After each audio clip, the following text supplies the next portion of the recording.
శ్రీ సచిదానంద సమర్థ సద్గురు సాయి మహారాజ్కి జై. సాయి బిడ్డలందరికీ కూడా సాయినాథన ఆశీర్వాదాలతో మనము 10వ అధ్యాయంలో ఉన్నామండి. ఈ 10వ అధ్యాయంలో మహాత్ముల కథలను వినుట పైన చెప్పిన ఇతర సాధనముల వలనే కష్టమైనది కాదు. మనము మహాత్ముల కథలను వినుట పైన చెప్పిన ఇతర సాధనముల వలె కష్టమైంది ఏం కాదు. ముందుగా చెప్పుకున్నాం కదండి, మనం మన సద్గురు సాయినాథుల వారి యొక్క గొప్పతనాన్ని అంతా వర్ణించుకున్నాము. నిజానికి మహాత్ములు వారి కథలు వినుట వలన చెప్పిన ఇతర సాధనల వలె కష్టమైంది ఏం కాదు. సాధన చేసి ఏది కష్టం కాదండి. అయితే ఇది మిక్కిలి సులభ సాధ్యమైనది. వారి కథలు సంసారమునందు గల భయములన్నింటినీ పారద్రోలును. అంతే కదండి. వారి కథలు మనము ఒక సద్గురుని కథలు వినడం వల్ల దానివల్ల మనకి ఏమి సులభ సాధ్యం అవుతుంది. ఏ పనైనా మనం ఏమన్నా చేసుకోవాలన్నా వాళ్ళని స్మరించడం వల్ల ఆ సద్గురు సాయినాథుల వారే చేయగలుగుతారు. దీన్ని మనము ఏం చేయాలి? వారి కథలను సంసారమునందు గల భయములన్నిటినీ పోగొట్టుకోవచ్చు. వారి కథలను విని వారి నామస్మరణ చేసుకుంటూ మనము సంసారంలో కూడా అన్ని కష్టాలని తొలగించుకోవచ్చు అని చెబుతున్నారండి. ఇది మిక్కిలి సులభ సాధ్యమైనది. వారి కథలు విన్నచో మనము సాధించలేదంటూ ఏం లేదు. కావున మహాత్ముల చరిత్రను శ్రవణం చేయువాడు వానిని మననము చేయువాడు. చూడండి, వారి కథలు చదవడము, వినడము, స్మరణము ఈ చేసుకోవడం వల్ల మనకి అంత మంచి జరుగుతుంది. ఏ పనినైనా సులభంగా చేయగలుగుతాము. ఇది ప్రతి ఒక్కరూ చేసుకోవచ్చు. అయితే వానిలోని సారాంశమును జీర్ణించుకునుడు ఇంత మాత్రము చేసినచో బ్రాహ్మణులే కాక ఇతర అది కులాల వాళ్ళు కూడా అన్ని వర్గముల వారు కూడా పవిత్రులవుతారు. ఓన్లీ బ్రాహ్మిన్సే కాదండి. అంటే వాళ్ళకి శాస్త్రాలు తెలుసు కాబట్టి మనం అనుకున్నాం యజ్ఞాలు, యాగాదులు, పూజలు అన్నీ వాళ్ళు చేయగలుగుతారు, కరెక్టే. కానీ ఇతర జాతుల వారు కూడా చేసుకోవచ్చు. ఇవి అన్నీ కూడా వాళ్ళకు కూడా సులభమే చేసుకుంటే. భగవన్నామస్మరణ ఎప్పుడైతే మనము మనదిలో పెట్టుకుంటామో, నిరంతరము స్మరిస్తూ ఉంటామో, మన పనులన్నీ సులభమైపోతాయి, మనకి కష్టాలన్నీ తొలగిపోతాయి. కాబట్టి ప్రతి జాతి వాళ్ళు కూడా ఈ యొక్క భగవన్నామస్మరణ చేసుకోవచ్చు. అయితే ఈ భయాలన్నీ కూడా పోతాయి. వానిలోని సారాంశము జీర్ణించుకునుడు ఇంత మాత్రము చేసినచో బ్రాహ్మణులే కానక్కర్లేదు, అన్ని వర్ణాల వారు కూడా చేసుకోవచ్చు.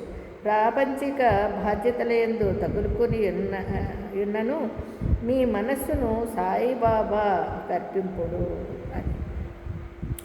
మనము ఎన్నో ఆలోచనలు చేస్తామండి. ఏవేవో ఆలోచనలు మనల్ని వేధిస్తూ, భయపెడుతూ, బాధ పెడుతూ ఉంటాయి.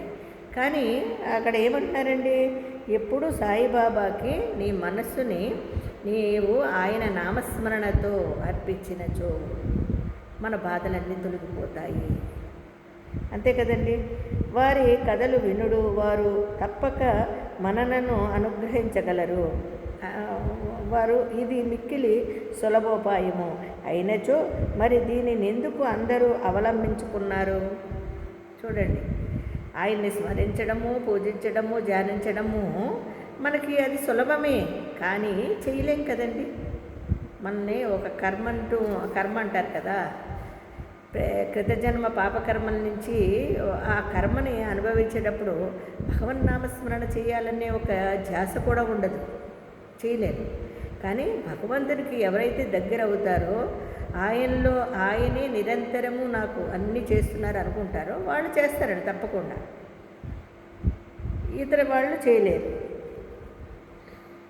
అని భగవంతుని చేతనే సర్వము నిరాటంకము సుగమము ఎవరు అంటే అలా చేయడం వల్ల భగవన్నామస్మరణతో మనము భగవంతునికి దగ్గర అవడం వల్ల ప్రతిదాన్ని ఎటువంటి ఆటంకాలు లేకుండా సులభంగా చేయగలుగుతామండి. మహాత్ముల కథలు వినుట అనగా వారి సాంగత్యము చేయుటే. మహాత్ముల సాంగత్యము చేయగలుగు ప్రాముఖ్యము చాలా గొప్పది. అంతే కదండి, భగవంతుడికి మనం బాగా దగ్గర అవుతున్నట్టు. ఈ రకంగా చేస్తూ పోతే మనము భగవంతుడికి ఏమవుతున్నామండి, చాలా దగ్గర అవుతున్నాం. మరి అలాంటప్పుడు ఇంకా దేనికోసం భయపడాలి, మనం దేనికోసం చింతించాలి? భగవన్నామ చింతనే ఉండాలి. మనకి ఉన్నప్పుడు మనకన్నీ కూడా మనలోని అహంకారం కూడా నశిస్తుంది. అప్పుడు దేహాభిమానమును నశింపజేసుకుంటాము. దేహాభిమానం కూడా నశిస్తుంది. చావు పుట్టుకులనే బంధములను కూడా నశింపచేయము. చూడండి, మనము పుట్టుట ఎంత సహజమో మరణము కూడా అంతే సహజము. కానీ ఈ మాయ అనే జీవితమును చూసారు, మనం జీవించే జీవిత విధానం అంతా కూడా మాయలోనే జీవిస్తున్నాం. రేపనే రోజు కోసమే జీవిస్తున్నాము. మనకి 100 ఏళ్ళు ఆయుష్ ఇచ్చాడు భగవంతుడు. ఈ 100 ఏళ్ళ ఆయుష్ని మనమే ఎలా కాపాడుకోవాలండి? మంచి ఆలోచనలు, మంచి బుద్ధులు, మంచి ప్రవర్తనతో మనము భగవంతుడికి దగ్గర అవ్వడం. దానివల్ల మన ఆయుష్ను కూడా మనము పెంచుకున్న వాళ్ళం అవుతాం. లేకపోతే చూశారు కదా, ఇప్పుడు ఈ జనరేషన్లోని చిన్న వయసుకే మరణాలను వింటున్నాం మనం. మరి 100 ఏళ్ళు పైబడిన బతికిన వాళ్ళు కూడా ఉన్నారు. అమాయకంగా చక్కగా వాళ్ళకి ఏమీ తెలియదండి. ఈ కుళ్ళు కుతంత్రాలు తెలియవు. వాళ్ళకి తెలిసిందల్లా సంసారం చేసుకోవాలి శుభ్రంగా, మనము మనతో పాటు ఉండేవాళ్ళని సంరక్షించుకోవాలి. ఇలాంటి మంచి ఆలోచనలతో ఉండడం వల్ల వాళ్ళు నిండు 100 ఏళ్ళు ఉన్నారు. ఇప్పుడు అలా లేదండి, అంతా కలి ప్రభావం ఎక్కువగా ఉండడం వల్ల మనసులు అన్నీ కల్తీ అయిపోయి భగవంతునికి దగ్గర అవ్వలేక మనము మాయలో కొట్టుకుంటున్నామండి. హృదయ గ్రంథములను తెగగొట్టును తుదకు శుద్ధ చైతన్య రూపుడగు భగవంతుని సాన్నిధ్యమునకు తీసుకొని పోవును. విషయ వ్యామోహములయందు మనకు గల అభిమానమును తగ్గించు. ప్రాపంచిక కష్ట సుఖములయందు విరక్తి కలుగజేయును. చూడండి, భగవంతుడికి దగ్గర అవ్వడం వల్ల ఆయన నామస్మరణతో మనము ఆయన్ని మనసు నిండుగా పెట్టుకోవడం వల్ల మనకి ఎన్ని ఉపయోగాలు ఉన్నాయి చూడండి. మనలో ఉండే మనకి శుద్ధ చైతన్య రూపుడగు భగవంతుని సాన్నిధ్యమునకు తీసుకుని పోవును. అంటే ఆయనకి దగ్గర అయ్యేటట్టుగా చేస్తారండి. మనలోని విషయ వ్యామోహాలు, మనలో ఉండే ఆలోచనలు కూడా ఆయన విరక్తి కలుగజేస్తాడండి. ఏముందిలే ఈ జీవితం, భగవన్నామస్మరణ చేసుకుంటే అన్నీ ఆయనే చూసుకుంటారులే అనే ఒక ఈ సంసారక వాటిల్లో కూడా కొన్నిటిని విరక్తి చేయగలిగితేనే కదండి భగవంతుడికి దగ్గర అవుతాము. అలాగా పారమార్థిక మార్గమును నడుపును. మీకు భగవన్నామస్మరణము, పూజ, భక్తి వంటి ఇతర సాధనములు ఏవియో లేకపోయినను కేవలము హృదయపూర్వకమగు మహాత్ములను ఆశ్రయించినచో చాలును. చూడండి, ఇక్కడ మనకి పూజలు కానీ దేవుడు దండం పెట్టుకోవాలని ఇంకొకటి ఉండవు. ఎక్కడో కానీ కొంతమందికి కానీ అందరికీ ఉండవు. కాకపోతే అలాంటివి లేకున్నా కూడా హృదయపూర్వకంగా మహాత్ములను ఆశ్రయించినచో, అంటే చూడండి, ఈ పూజలు ఇవన్నీ చేస్తూ మంచి జ్ఞానంతో చక్కగా భగవన్నామస్మరణ చేసుకునే వాళ్ళని ఆశ్రయించిన వాళ్ళ నుంచి వచ్చే మంచి వాక్కుల్ని వినడం వల్ల కూడా వాళ్ళకి మంచి జరుగుతుంది, వాళ్ళ బుద్ధి మారుతుంది. మరి వారు మనలను భగవత్సాగరము నుండి తరింపచేయుదురు. నిజమే కదా. ఇప్పుడు ఏదో ఒక రూపంలో భగవంతుని మనము చూసుకున్నాం. అంటే సకల జీవస్వరూపుడైన మన సద్గురు సాయినాథుల వారు అన్ని జీవుల్లోని నేనే ఉన్నాను అన్నారు. అంటే అన్ని రూపాల్లోనే ఆయనే ఉన్నాను అన్నారు. మరి అలాంటప్పుడు మానవ శరీరంతో మనకి ఎవరైనా దగ్గరైనా ఆయనలోనే బాబాగారిని దర్శించుకుని వారు చెప్పిన మాటలు విని చక్కగా మనము వాళ్ళ మంచి మార్గంలో పయనిస్తే మనకి అన్నీ కూడా మంచి జరుగుతుంది. వారు మనలను భగవత్సాగరము నుండి తరింపజేస్తారు. అంటే ఈ యొక్క సంసారక బాధల నుండి కూడా మనల్ని తరింపజేస్తారు. మహాత్ములు అందుకొరకే నవతరించెదరు. ప్రపంచ పాములను తొలగజేయనట్టి గంగ, పాపములను తొలగచేయనట్టి గంగ, అంటే మన పాపములను తొలగించినటువంటి గంగా, గోదావరి, కృష్ణ, కావేరి మున్నగు పవిత్ర నదులు కూడా మహాత్ములు వచ్చి తమ నీటిలో స్నానము చేసి తమను పావనము చేయవలెనని వాంఛించుచుండును. మహాత్ముల మహిమ అట్టిది. మన పూర్వజన్మ సుకృతముచే మనకు సాయిబాబా పాదములను ఆశ్రయించు భాగ్యము లభించినది. చూడండి ఇక్కడ అప్పుడు మనకి పుష్కరిణి వస్తుంది. 12 సంవత్సరాలకు ఒకసారి పుష్కరిణి వస్తుంది. గంగమ్మ తల్లికి వెళ్ళి స్నానాలు చేయాలి. మన పాపాలన్నీ గంగమ్మ తల్లికి కలిపేయాలని వెళ్తూ ఉంటామండి.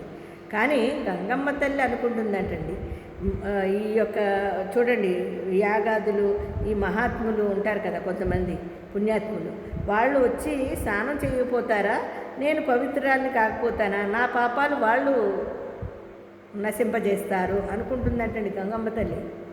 మనము గంగమ్మ తల్లిలో ఐక్యం చేసేస్తాం మన పాపాలన్నీ. అమ్మయ్య, నేను ఇంతకాలం చేసిన పాపాలన్నీ 3 మునకలు వేసేస్తే గంగమ్మ తల్లి స్వీకరిస్తుంది, నాకు పుణ్యం వచ్చేస్తుంది అనుకుంటాం.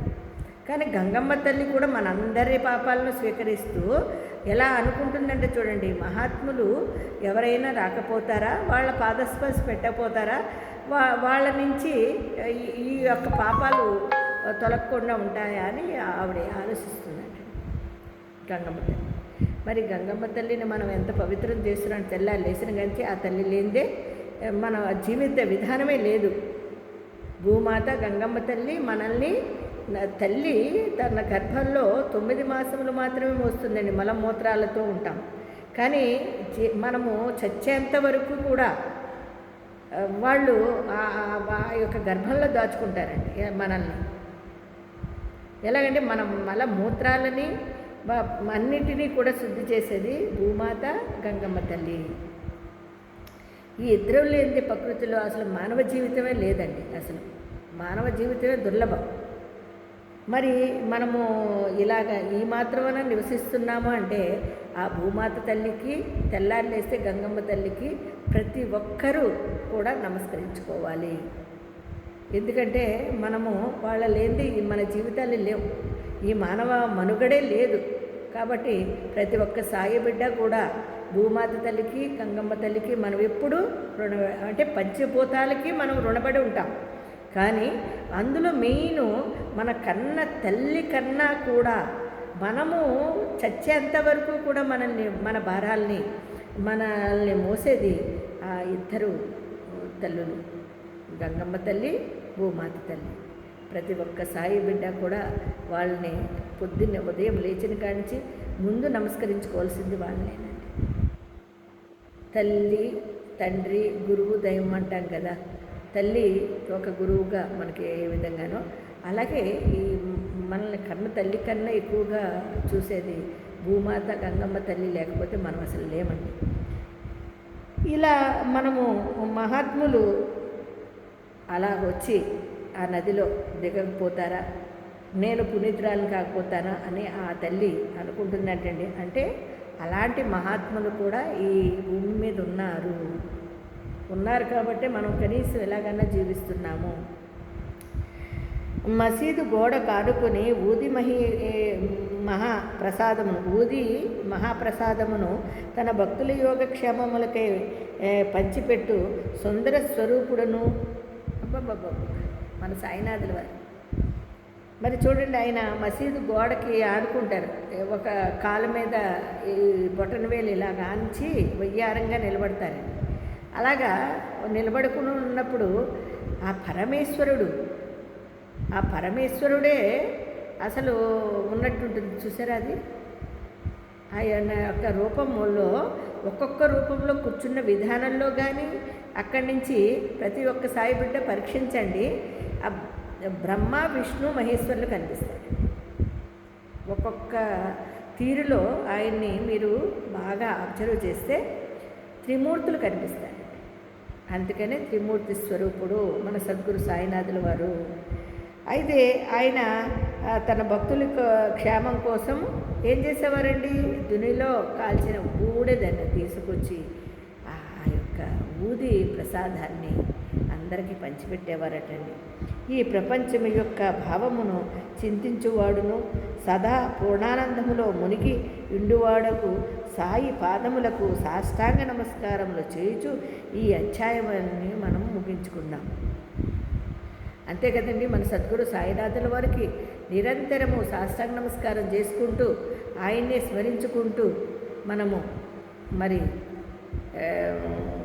ఉండాలండి. ఎప్పుడూను సాయి బిడ్డలందరూ కూడా ఈ 10 అధ్యాయాల్లోని మనము తెలుసుకున్నవన్నీ కూడా మీరు శ్రద్ధాభక్తులతో పాటించాలని, అసలు ఎలాగా చూడండి బాబా గారి యొక్క భక్తి ప్రేమల గురించి మనము ఈ యొక్క ఆయన అణకువ గురించి బాబా ఆయన సద్గురు ఎలాగయ్యారు అనే దాని గురించి, వారి బోధల గురించి, వారి జన్మ తేదీ నుంచి మనము 10వ అధ్యాయాన్ని చెప్పుకుంటూ వచ్చామండి. అసలు సాయిబాబా జీవిత విధానంలో మనకి ఎంత అద్భుతాన్ని ప్రసాదించాడో మహానుభావుడు ఈ 10 అధ్యాయాల్లో తెలుసుకున్నాం.